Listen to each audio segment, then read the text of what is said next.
लोणचं खराब होणार नाही. आज आपण लोणच्यासाठी कैऱ्या तोडूया, जेणेकरून ते 5 वर्ष टिकणारं लोणचं बनवूया.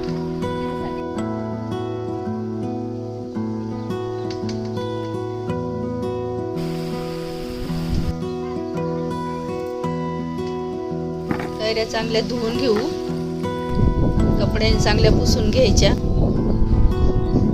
आणि कैरीचे 4-4 तुकडे करून घ्यायचे. कैरीवरची पोई काढून टाकायची लोणच्यावरची. 2 दिवस सुकून द्यायचं चांगलं. तेल गरम करून घेतले. बडीशेप, मोहरी बारीक करून घ्यायची, लसूण, हिंग, लवंग, मिरी पावडर, हळद पावडर, मीठ चांगलं भाजून घ्यायचं. बडीशेप घेतली, मोहरी,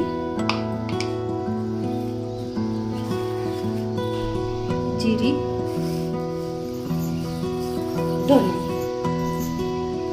लवंग पाट्यावरती बारीक करून घ्यायचं. चांगलं बारीक करायचं. लोणच्यावरून तेलाची धार टाकायची. सगळं मिक्स करून घ्यायचं. वाटलेलं मिश्रण टाकायचं.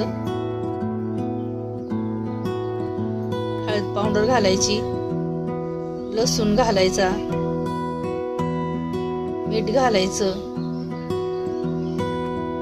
हिंग घालायचा, मोहरी पावडर घालायची, मिरी पावडर घालायची. सगळं मिक्स करून घ्यायचं आणि बरणीमध्ये भरून घ्यायचं. थोडं थोडं तेल टाकायचं वरून.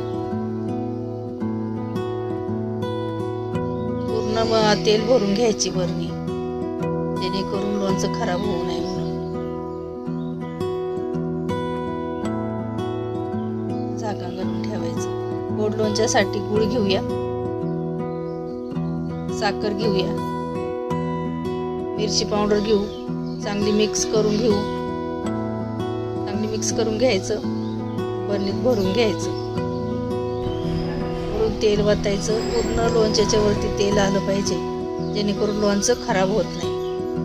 5 वर्ष लोणचं टिकण्यासाठी वर्षातून एकदा बरणीतून लोणचं काढून तिला हिंगाची वाफ द्यायची, जेणेकरून 5 वर्ष लोणचं खराब होणार नाही.